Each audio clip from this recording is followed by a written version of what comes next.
Olá, sou o professor Cláudio Scora e essa é a disciplina de comportamento organizacional. Neste tópico, vamos entender como ocorre o desenvolvimento de competências comportamentais.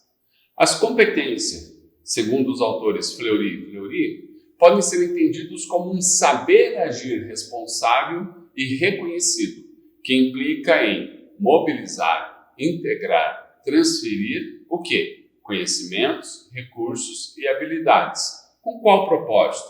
Com o propósito de agregar valor econômico para a organização e valor social ao indivíduo. Outra forma de entender as competências é por meio do anagrama CHA, C-H-A, que corresponde então ao conhecimento, à habilidade e às atitudes. Sobre esses e outros assuntos é aí que iremos dedicar nosso tempo de aprendizado. Desejo a todos e todas bons estudos.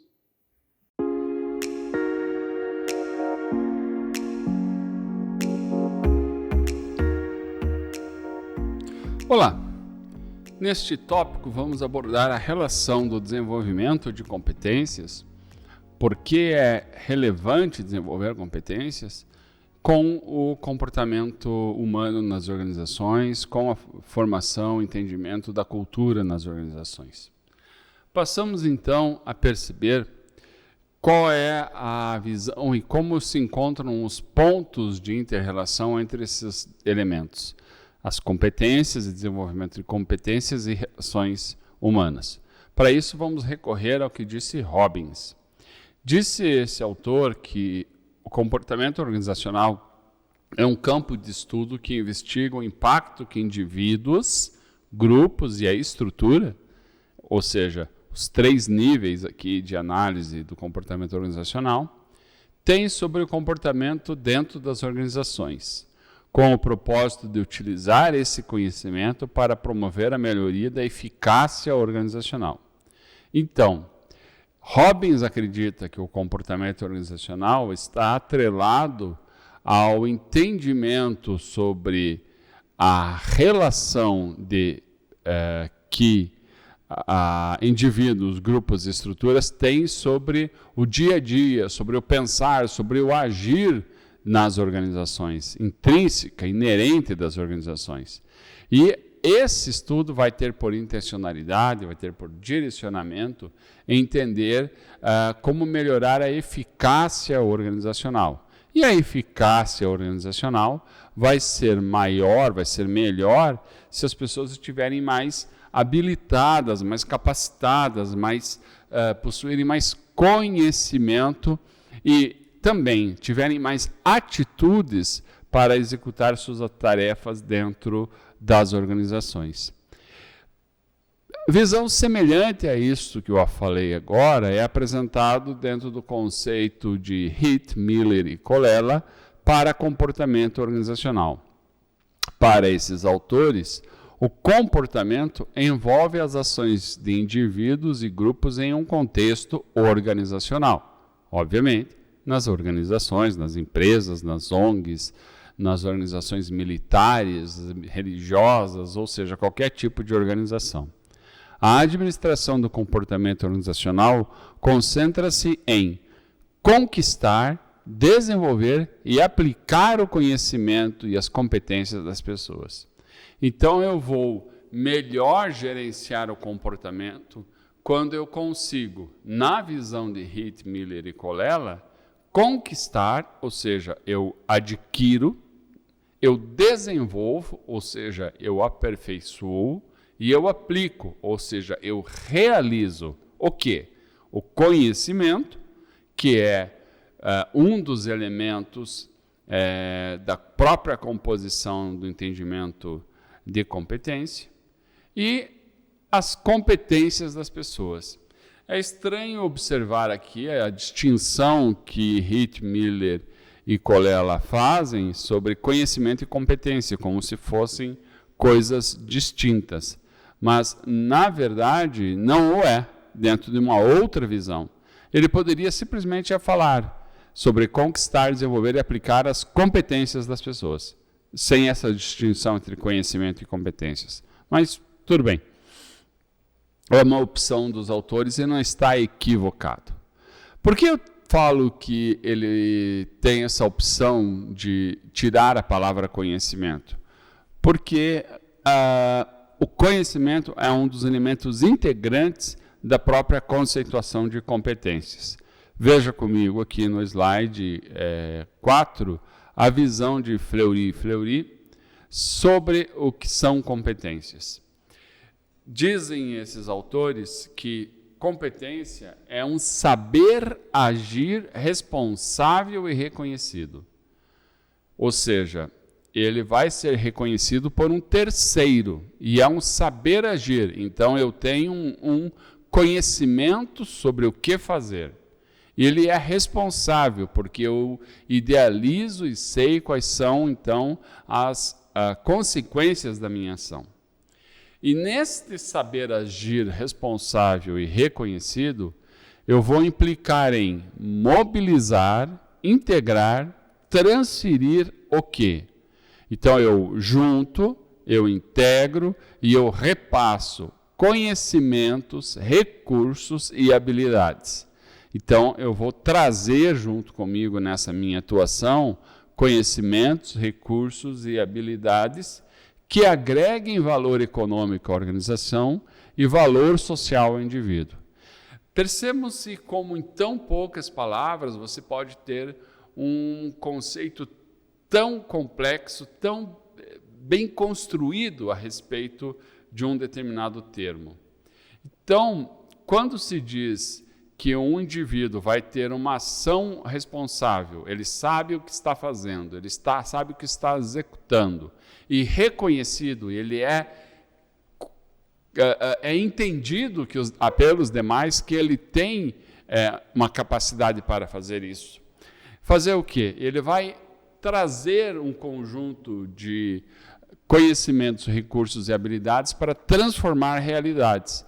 E essa transformação de realidades vai agregar valor econômico à organização, vai trazer algum benefício do ponto de vista econômico à organização, ou um valor social à organização, se a gente fala de uma organização pública, mas também um valor social ao indivíduo, um valor à pessoa, porque ela vai ter um benefício, seja por meio de uma recompensa monetária ou não, ao executar aquela determinada atividade. Essa, então, é a interpretação para Fleury de competências. Temos também uma outra visão aqui do autor chamado Zarifian. Ele diz que competência é a inteligência prática. Inteligência prática. Veja que interessante esse termo. Para situações que se apoiam sobre os conhecimentos adquiridos e os transformam com tanto mais força quanto mais aumenta a complexidade das situações. O que quer se dizer aqui, esse autor busca trazer para que a gente possa fazer a reflexão? Ele nos apresenta a visão de que a competência é uma inteligência prática, não é apenas uma visão teórica, não é apenas uma concepção, é uma ideia, é um saber fazer prático. Para quê? Para situações que se apoiam sobre conhecimentos adquiridos. Então, eu vou saber agir de acordo com o conjunto de conhecimentos que eu adquiri. E esse conjunto de conhecimentos será mais denso, mais complexo, diante da situação em que está sendo envolvido. Então, perceba-se aqui que existe uma ideia bem relevante de Zarifian, falando sobre a necessidade de um certo grau maior de competências para poder atuar em problemas mais complexos. Eu particularmente gosto da visão de Amaral e outros autores que seguem essa visão de que por meio do anagrama CHA, né, C-H-A, você tem a formação e a interpretação do que são competências. Então, competências é o somatório de conhecimento, habilidade e atitude. E quando você junta esses três elementos, você passa, então, a ter a competência estabelecida diante de uma determinada situação, diante de um determinado aspecto. O conhecimento vai lhe dar a condição de saber. A habilidade traz a questão do saber fazer, ou seja, você sabe o que é aquilo que você se deparou e você sabe como executar os passos para colocar a coisa em marcha. Mas só esses dois elementos não fazem a transformação. É preciso a atitude, que é o saber fazer acontecer. Ou seja, imagina uma pessoa que lê um livro sobre um determinado tema, vamos dizer aí sobre planejamento estratégico. Então, ela conhece sobre planejamento estratégico. Pois bem, dentro desse livro vai ter uma parte dizendo o seguinte: olha, esse aqui é o passo a passo para a implantação das estratégias. Então, ela passa a saber fazer. Agora, o planejamento estratégico vai ser implantado na organização só porque ela leu o livro ou só porque ela entendeu o livro? Não. Ela precisa ter a atitude de executar as etapas que foram aprendidas. Então, é preciso saber fazer acontecer. Quando esses três elementos se configuram, se juntam e se unem com um amálgama perfeito, você tem a competência estabelecida. Então, a gente percebe que existe muito da questão da cultura e do comportamento organizacional com o desenvolvimento das competências, até porque a competência não existiria se a atitude, que é um dos elementos e preocupações do comportamento organizacional, não fosse um dos elementos-chave para esse processo. E há uma relação muito grande também sobre competências e capacidades. Aqui é interessante a gente entender um pouco sobre essas questões. Diz Ruas, no nosso slide 7, que capacidades seriam conhecimentos, habilidades e atitudes desenvolvidas em diversas situações, como a formação superior, a experiência prática, e passíveis de serem mobilizadas em situações específicas no trabalho. Capacidades seriam conhecimentos, habilidades e atitudes? Interessante. Na visão anterior, a gente disse que competências eram conhecimentos, habilidades e atitudes. Continua Ruas ao dizer que o exercício de uma competência consistirá na combinação e na mobilização dessas capacidades para cumprir um determinado trabalho ou evento. Então veja só, Ruas tem um entendimento diferente do que foi apresentado ali por Amaral. Ele fala que a capacidade é ter conhecimento, habilidade e atitude. Mas somente essa capacidade vai ser uma competência se elas forem combinadas e utilizadas para mobilizar uma determinada ação, uma determinada transformação para cumprir um trabalho, um evento. Basicamente, a gente percebe aqui uma similaridade muito grande entre esses autores, mas, efetivamente, uma visão ligeiramente diferente. Eu acho interessante trazer esse elemento aqui para até mostrar as diferenças semânticas que existem de autor para autor, de estudioso para estudo, de especialista para especialista, quando vai se trabalhar sobre esse assunto. Então, a gente pode também trazer sobre os diferentes tipos de competência. E aqui vamos recorrer a Dutra. Ele vai dizer que existem dois grandes níveis de competências, as organizacionais e as individuais. Começando pelas individuais, elas vão dizer respeito ao saber pessoal sobre como agir, baseado em conhecimento, habilidade e atitude, de modo responsável e reconhecido por outros. Nós já vimos, então, o que significa as competências individuais quando abordamos o próprio conceito de competências, sobre o saber agir responsável.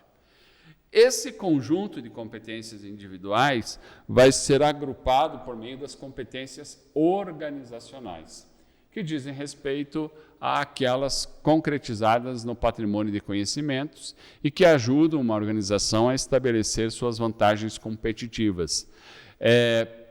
Quando a gente analisa modelos de posicionamento competitivo e verificar se uma organização tem um posicionamento competitivo sustentável por longo prazo, a gente analisa, por exemplo, a questão do modelo VRIO.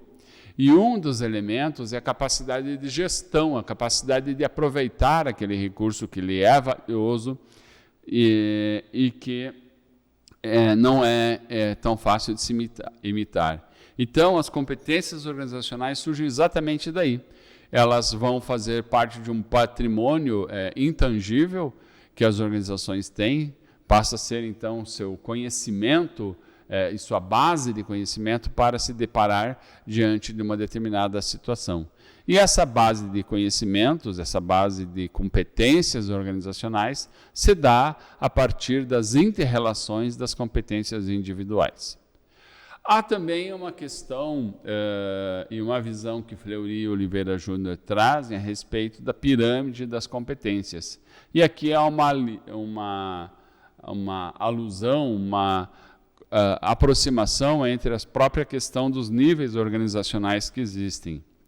Pois bem, esses autores, Fleury e Oliveira, dizem que existem competências de nível estratégico, de nível tático e operacional. Essas competências de nível estratégico vão trazer uma necessidade de uma visão ampla do negócio por meio da compreensão de aspectos como elementos macroambientais, a própria percepção do funcionamento do ramo de atuação, quais são as necessidades e expectativas de clientes, etc. Já as competências de nível tático são aquelas que, fundamentalmente, têm uma perspectiva relacionada ao comportamento, ou são as competências sociais e de relacionamento.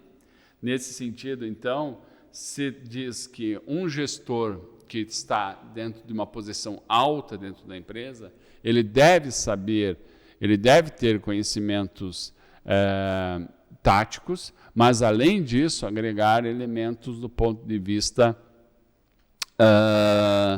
da compreensão do negócio e das estratégias do negócio.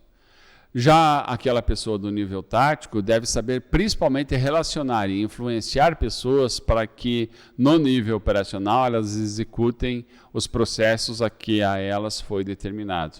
Então, são exigidas aqui competências técnicas profissionais. É interessante, algumas vezes, eu me deparo em consultorias ou em trabalho dentro das organizações que a pessoa numa posição reclama do seu chefe dizendo: mas aquele cara nem sabe fazer o que eu faço, porque efetivamente a função dele não é fazer o que você faz. A questão dele é organizar as pessoas que sabem fazer diante de objetivos, metas e fazendo a gestão dessas pessoas. Então, a pessoa que está no nível operacional não deve exigir que o superior hierárquico saiba fazer o que ela faz, mas deve exigir que essa pessoa saiba conduzir grupos para que o trabalho seja melhor feito. Nesse sentido, a gente traz uma outra visão das competências, que a gente já perpassou aqui em vários elementos, que diz a questão das competências empreendedoras, porque elas são um conjunto diferente de competências. Se a gente for trabalhar hoje numa visão de ownership ou de sentimento de dono e comportamento de dono que algumas corporações exigem, você tem ali elementos de competências empreendedoras que são necessárias por parte de algumas organizações. Lisotti diz que as competências empreendedoras dizem respeito ao conjunto de habilidades e atitudes que viabilizam o indivíduo imprimir sua visão, estratégias e ações na criação de valores tangíveis e intangíveis para a sociedade. Temos ainda a visão de Campos e Lima, que falam o seguinte: as competências empreendedoras baseiam-se em estudos que buscam identificar o comportamento que impactam no êxito de um empreendimento, tais como a criatividade para desenvolver um negócio e a habilidade de preparar e elaborar um plano de negócio. Esses comportamentos são mais usuais no âmbito do desenvolvimento de empresas do que na rotina organizacional de um executivo de uma empresa. Então, é óbvio que as competências empreendedoras fazem muito mais sentido com as características de quem vai empreender para criar uma organização. Agora, é inegável que existem elementos de intraempreendedorismo onde a inovação se faz necessária, a melhoria de processos se faz necessária, a transformação de realidade se faz necessária. E se nós temos aqui uma ideia de que a atitude ela é um elemento central das competências, efetivamente nós não podemos esquecer que as competências empreendedoras, então, também são elementos integrantes da força de trabalho interno das organizações e não somente do estabelecimento de negócios novos. Agora, há uma certa questão, um certo conjunto de competências do empreendedorismo que não vão ser aplicados em sua plenitude dentro de uma organização já estabelecida, uma organização à qual você já tenha sido vinculado. E uma desses exemplos pode ser a própria relação que o indivíduo tem com o risco. Dentro de uma empresa ao qual você é dono, dentro de um projeto que você está executando, a possibilidade de você assumir mais riscos ela é mais suscetível de acontecer. Porque, de fato, se algo der errado, vai estar impactando somente a você. E se você é líder dentro de um projeto, dentro da criação, dentro de uma atividade empreendedora, as consequências disso serão assumidas somente por você. Agora, numa estrutura maior, numa organização que tem ali todo um conjunto de linhas de autoridade, delegação e responsabilidades, você não tem essa autonomia para tomar decisões que ponham em risco o negócio.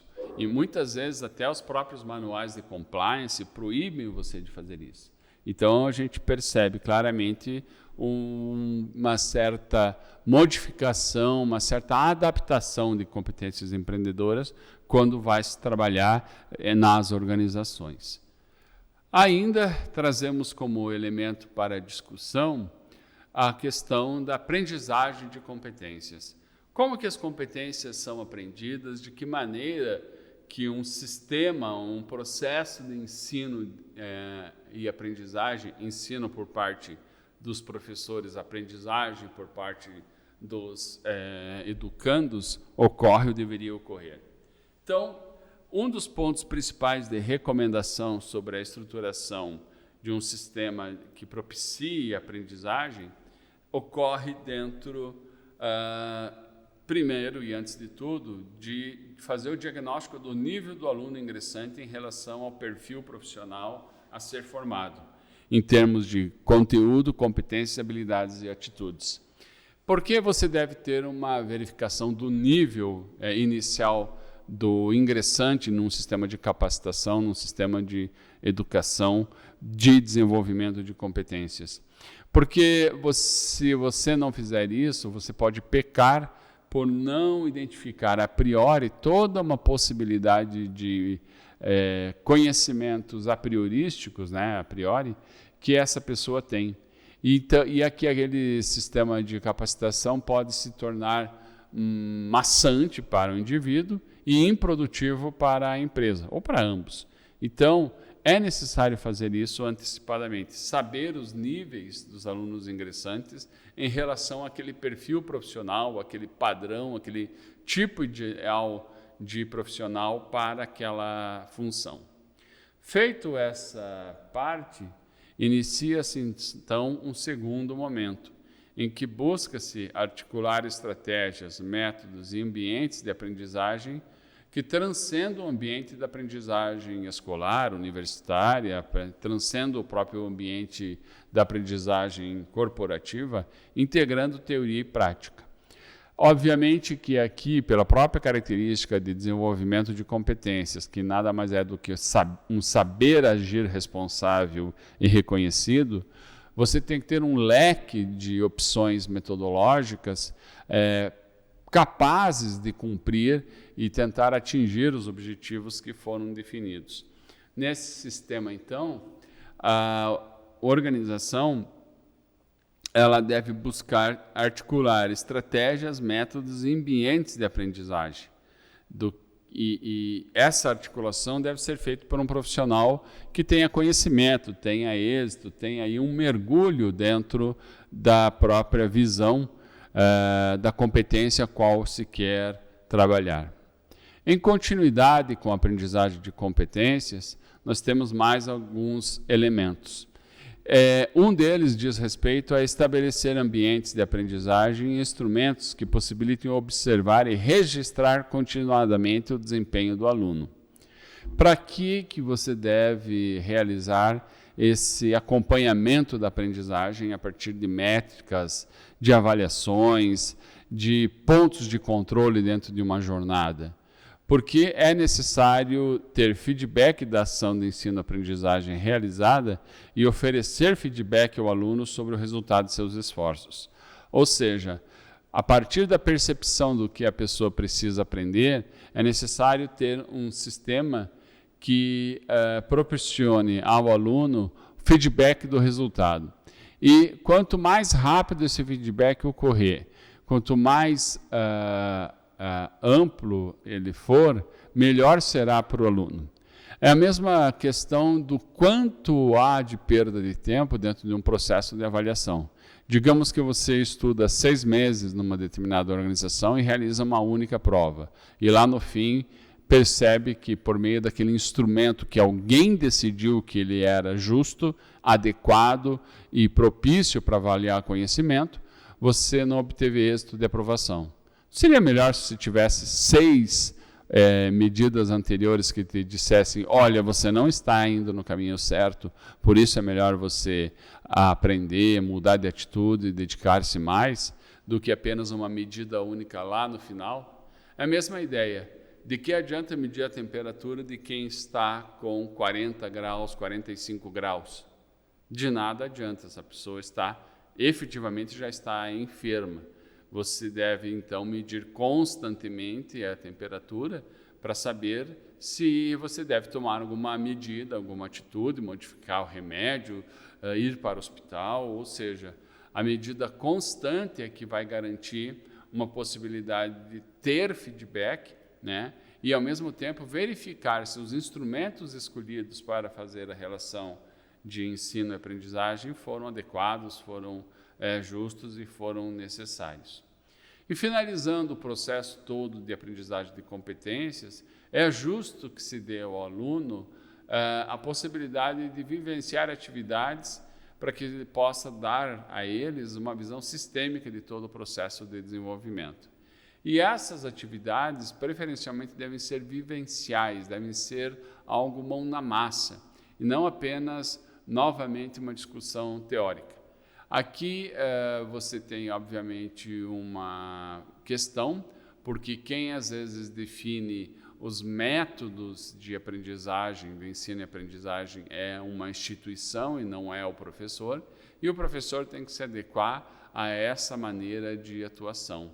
Ou, quando eu digo aqui professor, eu estou falando da própria relação das aprendizagens corporativas ou do sistema de capacitação e treinamento que ocorre dentro de uma empresa.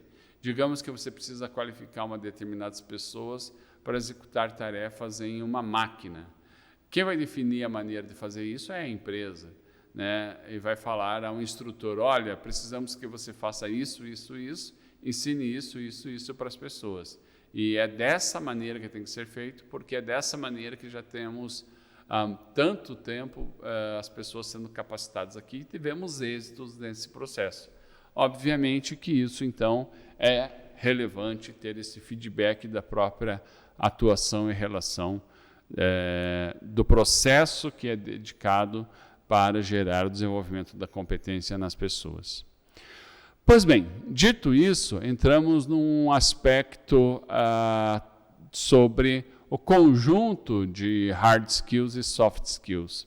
Algo que está muito em voga quando nós trabalhamos sobre o desenvolvimento de competências atualmente. Vamos imaginar aqui hard skills e soft skills como um grande conjunto como um grande iceberg. Aqui você tem uma certa forma. Você percebe que o que está aparente é entendido como aquilo que se vê, aquilo que está ali claramente perceptível para as pessoas. Agora, para que um iceberg esteja lá flutuando no oceano, embaixo dele existe algo que é imensamente superior ao que está na superfície. Então, o que está submerso é o que vai garantir esse comportamento, essa possibilidade não apenas de contratação, mas até de promoção de uma pessoa. Vamos imaginar num sistema de recrutamento aí de um indivíduo para uma determinada função. Você vai escrever seu currículo, mas esse currículo não vai demonstrar como você age diante das situações. Ele vai trazer seu histórico, basicamente, de hard skills. Ali vai dizer aonde você trabalhou, o que você fez e quais foram os resultados gerados e qual é a sua formação e algumas das suas competências. Então, isso está aparente, isso está escrito, isso é publicado. E as pessoas olham aquele conjunto de informações e pensam, esse indivíduo aqui ele pode ser chamado para um processo seletivo. Ocorre o processo seletivo e é realizada uma prova, uma entrevista, em que alguns elementos de soft skills começam a aparecer. Mas ainda isso está muito obscuro, ainda está muito centrado. Porque efetivamente isso só vai ocorrer, só vai ser colocado em prática, em funcionalidade, quando a pessoa se deparar com os casos reais. É como contratar um jogador de futebol. Você não recebe um currículo do jogador de futebol, você vai receber lá um DVD, você vai fazer uma observação do jogador dentro de um jogo. Ali você tem alguns elementos que te trazem a possibilidade de decidir pela contratação do jogador. Agora, aquele jogador no dia a dia, a forma como ele se relaciona com o capitão do time, com o técnico, a comissão técnica e demais jogadores, a maneira pela qual ele contribui para trazendo elementos que garantam a coesão do grupo, isso tudo, num primeiro momento, está submerso. Só vai se transformar em algo aparente quanto mais essa pessoa se expor e mais ela, então, estiver imersa dentro da cultura organizacional. E a partir, então, daquilo que é visível, ou vai se revelando, é que você define se vai fazer o desligamento dessa pessoa, porque não há uma relação com a cultura, ou com as intenções de modificação da cultura, ou se você vai promover essa pessoa, porque ela traz elementos que são essenciais, são cruciais para o bom entendimento da gestão de uma organização. De uma certa maneira, podemos dizer, como apresenta no quadro 15, uma diferenciação sobre hard skill e soft skill. Hard skill é o que colocamos, então, no currículo, como relatamos agora há pouco. Diz respeito ao conjunto de competências técnicas. Fala sobre as aptidões técnicas, as certificações e as qualificações que são obtidas por uma pessoa. A educação formal, todo o procedimento da educação formal está centrado em hard skills. Soft skills é aquilo que não está no currículo, ou se estiver, está descrito em palavras que efetivamente não são factíveis de serem avaliadas, porque não é facilmente qualificável, quantificável. Eu posso dizer, sou uma pessoa muito comprometida. Ok, com vista ao quê? Comparativamente ao quê? Em qual situação? Em qual situação você não é comprometido? Entenderam como isso é difícil? As soft skills também são competências transversais. Digamos que nas suas competências técnicas você sabe executar a tarefa A, B, C e D. E na sua competência transversal você sabe executar as tarefas A, B, C e D de um modo muito seguro, porque você tem uma preocupação com segurança muito boa. Ali mostra-se então que uma visão, um cuidado e uma percepção de segurança é algo que diz respeito às suas soft skills. Dizem respeito não a uma aptidão técnica, mas a uma aptidão mental, emocional e social. E por isso elas são difíceis serem quantificadas, mas são mais facilmente serem qualificadas. Então, se eu vou utilizar uma escala de medição de soft skills, algo que é um desafio enorme de se fazer, você vai trabalhar mais corretamente dentro de uma visão qualitativa. Já no hard skills, você pode trabalhar seguramente numa escala quantitativa.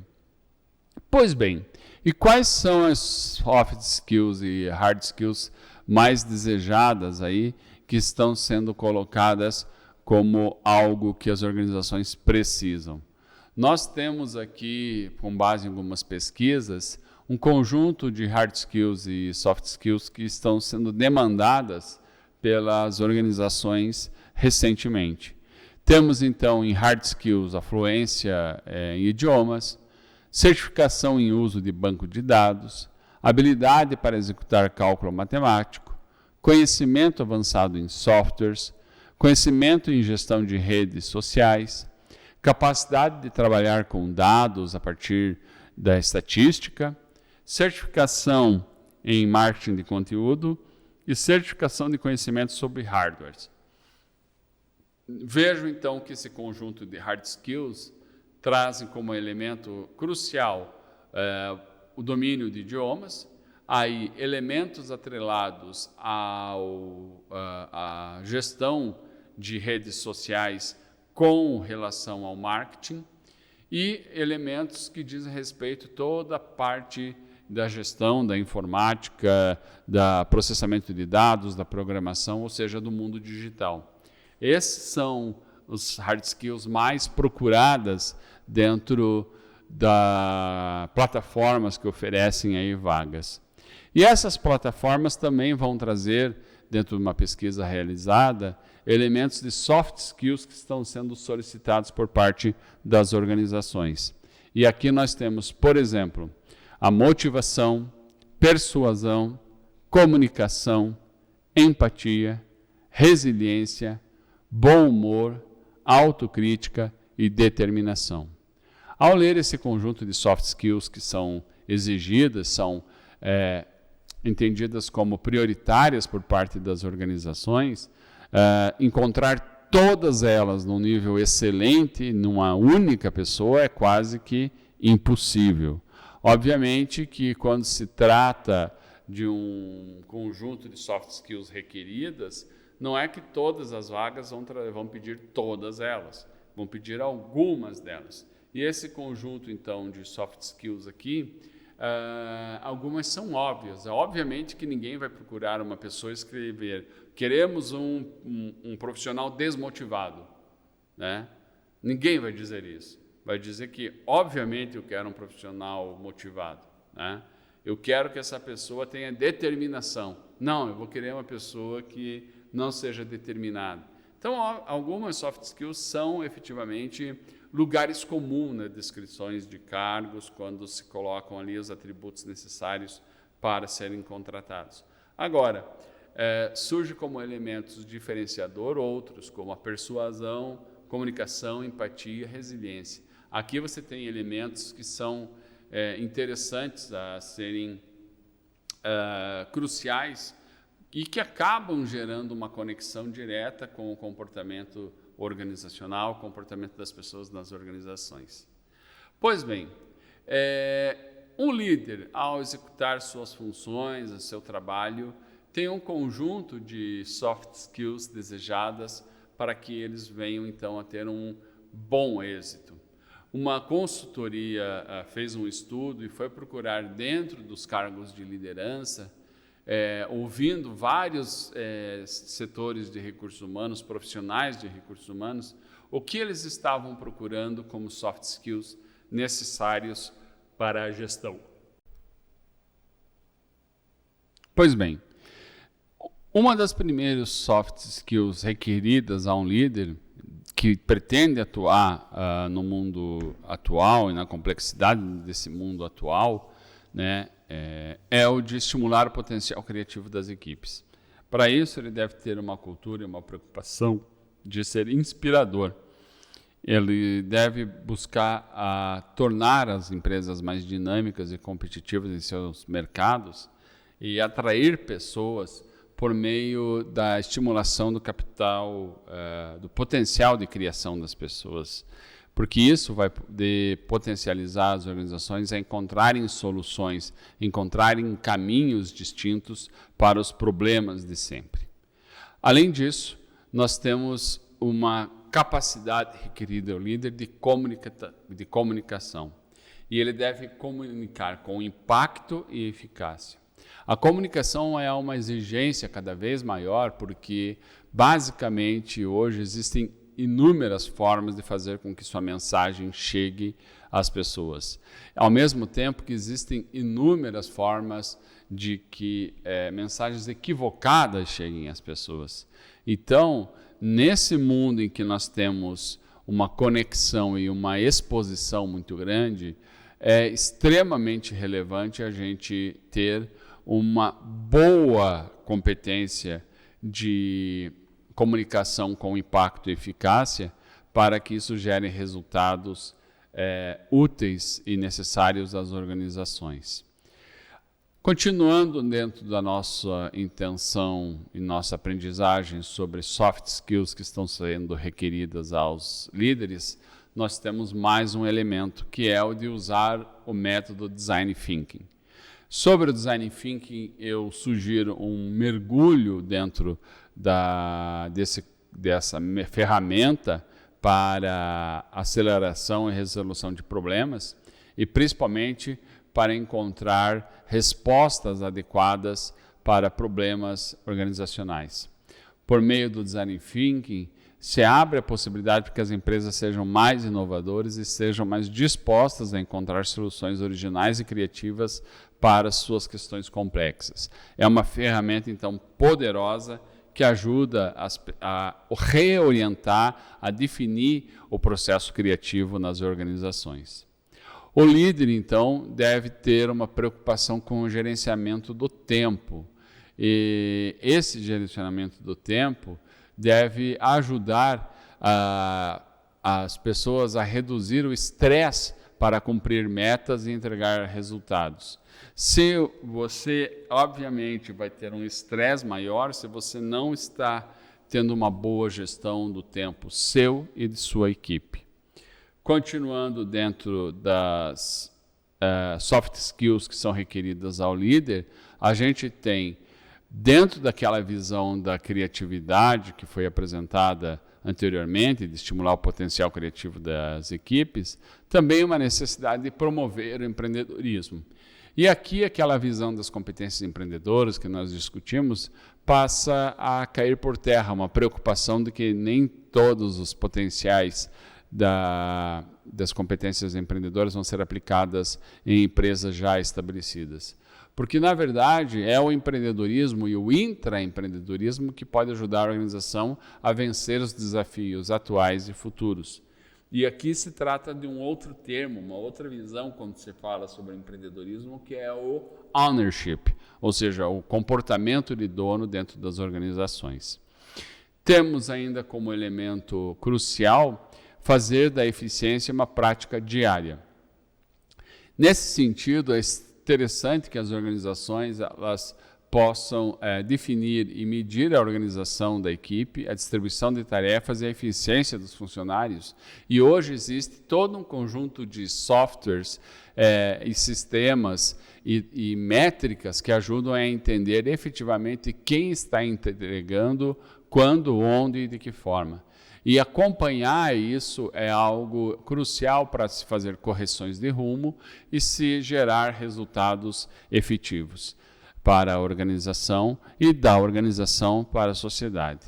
Então, quando se pensa sobre o desenvolvimento de competências e como estas se interagem com o comportamento humano dentro das organizações, como elas ajudam a formar a cultura das organizações, nós verificamos que, atualmente, um bom líder deve se preocupar em estimular o potencial criativo, comunicar, tem habilidades fortes de comunicação, usar ferramentas que organizem o pensar criativo, fazer uma excelente gestão de tempo, fazer a promoção de comportamentos empreendedores e trabalhar com a eficiência, com a busca de eficiência, com a busca de resultados, utilizando os menores recursos e o menor tempo possível. Esse conjunto de atributos, então, vão poder proporcionar um melhor ambiente de trabalho, um ambiente de trabalho mais criativo, atrelado às próprias gerações. Obviamente que aqui há uma necessidade de especificar que as organizações têm idiosincrasias próprias, elas têm jeitos de ser próprio, têm uma cultura própria. E nada se adianta ter uma melhor pessoa criativa no mundo numa organização extremamente metódica e burocrática. E ela não é extremamente metódica e burocrática porque ela quer ser assim, porque ela é, aspas, não quer funcionar. É porque ela trabalha com um conjunto de etapas e procedimentos e legislações que a demandam que sejam assim. Então, nem sempre o fato de ser burocrático significa ser ruim. A burocracia só é ruim quando há disfuncionalidade na burocracia. Bom, entendemos então as relações entre o comportamento e a cultura com o desenvolvimento de competências, como isso está extremamente alinhado. Deixamos como recomendação de leitura os livros do Bassalo, Souza e Robbins e Judd, porque vão ajudar você a potencializar seu aprendizado sobre a questão da cultura e comportamento organizacional.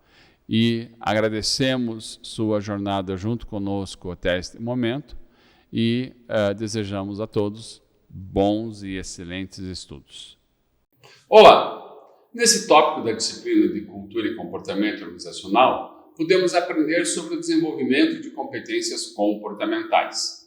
Um dos pontos relevantes foi a compreensão da importância de se desenvolver hard skills e soft skills. Hard skills são as competências definidas a partir do conhecimento técnico que um gestor tem sobre sua área. Trata-se, então, do que leva um gestor a ser contratado ou promovido para assumir uma equipe pela sua primeira vez. O que garante a contínua promoção desta pessoa dentro da sua função é o conjunto de soft skills que esse indivíduo tem.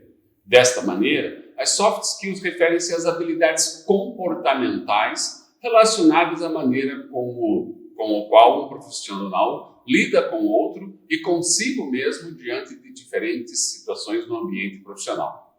Compreender quais são as competências necessárias para um bom desempenho profissional é extremamente importante para a carreira e para o sucesso profissional de um gestor, de um administrador, de qualquer pessoa que esteja imersa dentro do mundo organizacional.